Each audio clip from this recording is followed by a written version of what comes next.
In this episode, we will be discussing California termination of tenancy after foreclosure sale. The California Civil Code of Procedure, Chapter 4, Section 1161B, allows the new owner of a foreclosed rental property to terminate a pre-existing tenancy by fulfilling the following notice requirements: month-to-month lease or periodic tenancy.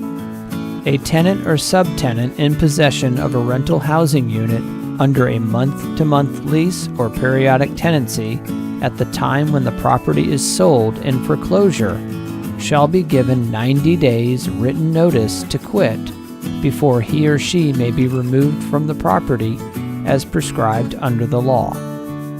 Fixed-term lease. Tenants or subtenants holding possession of a rental housing unit under a fixed-term residential lease entered into before transfer of title at the foreclosure sale shall have the right to possession until the end of the lease term, and all rights and obligations under the lease shall survive foreclosure, except that the tenancy may be terminated upon 90 days written notice to quit if any of the following conditions apply. The purchaser or successor in interest will occupy the housing unit as a primary residence. The tenant is the mortgagor or the child, spouse, or parent of the mortgagor.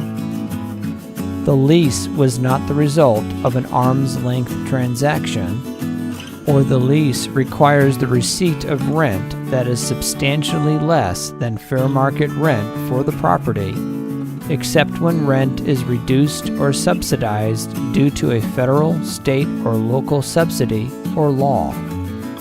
It is important to note the purchaser or successor in interest shall bear the burden of proof in establishing that a fixed-term residential lease is not entitled to protection under this section. For additional laws and articles, visit AmericanLandlord.com.